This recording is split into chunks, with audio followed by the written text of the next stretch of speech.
Thanks for having me today, and I like the message that we're entering the year with some new and exciting things, not just because we want to have something new and exciting, but because it's necessary and because it kind of fulfills, and it's not up there anymore, but that continuing of that growing greatness.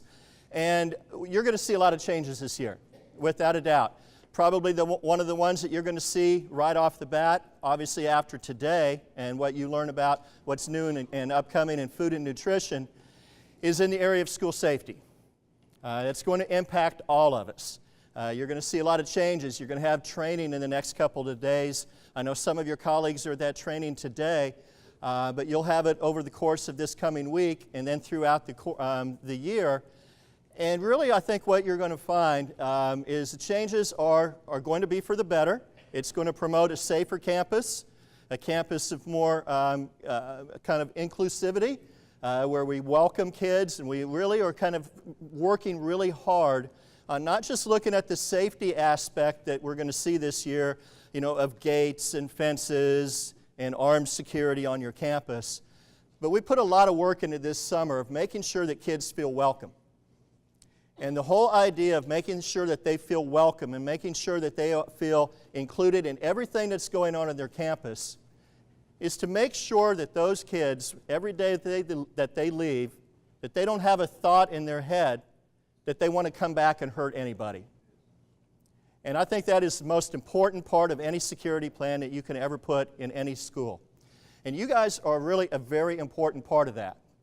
And I know, like today, you're going to have learning a lot of things that's going to come up in food and nutrition. I'm going to have a hard time remembering the new change for a while, and probably all of us will.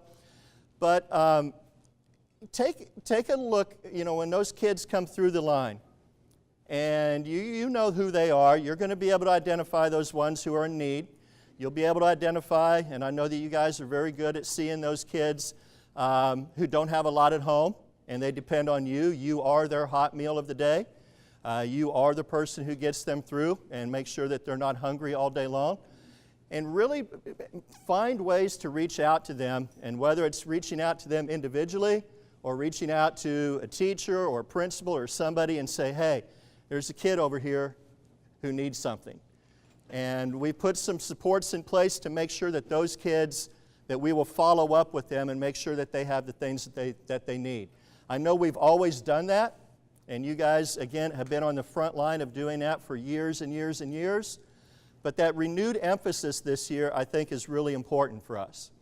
And I've got a story, and I know some of you have heard it before, so kind of bear with me for part of it. But I grew up in this little tiny town in Kansas. There's like 800 people in the entire town. So we had like 100 people in my entire school. I was on free and reduced lunch. And not to age anybody here, but as I look around the room, some of you may remember a program from a long time ago called CETA. And CETA was a program for low-income families that the kids could work and do jobs at school to earn money. It either went to the family or paid off other things and helped with schooling. And I was one of the CETA kids too. And up through 8th grade, one of my jobs, 1 week for every month, Monday through Friday, 1 week per month, I helped wash dishes in this school cafeteria, in my elementary school grade. And I know that, obviously, the cafeteria manager knew, of our family's position. They knew we didn't have a lot of money.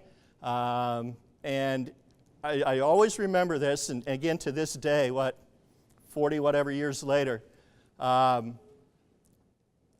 about once or so a month, again, a little tiny school, so she could make fried chicken.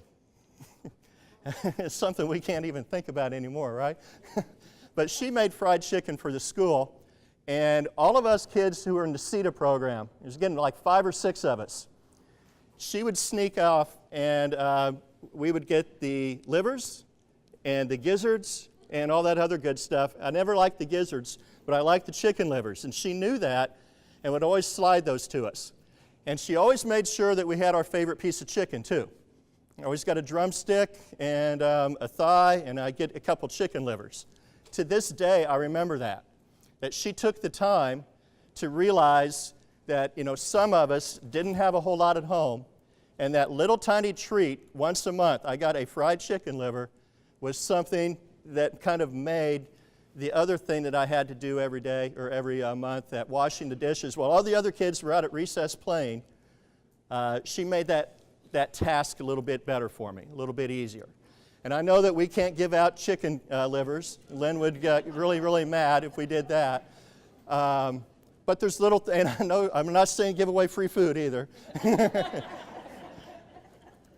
But find those little things. Find those kids who that little tiny thing might be the little thing that gets them to wake up in the morning and say, I can't wait to get to school.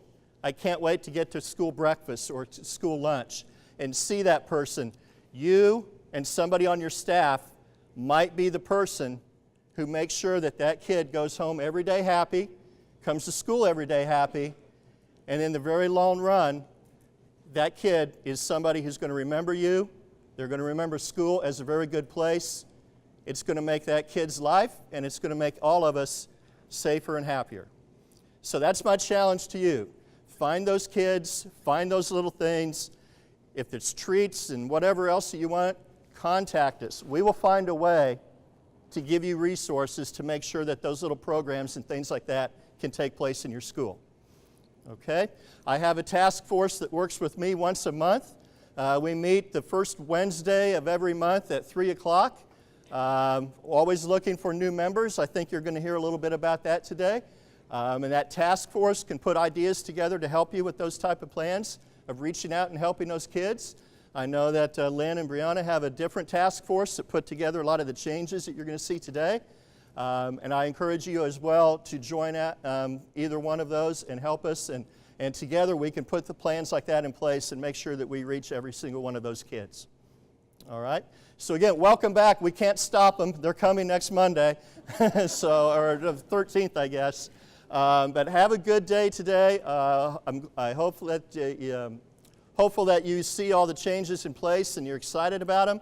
I'm really excited about career ladders that we're putting into place and opportunities for people to move up in the division.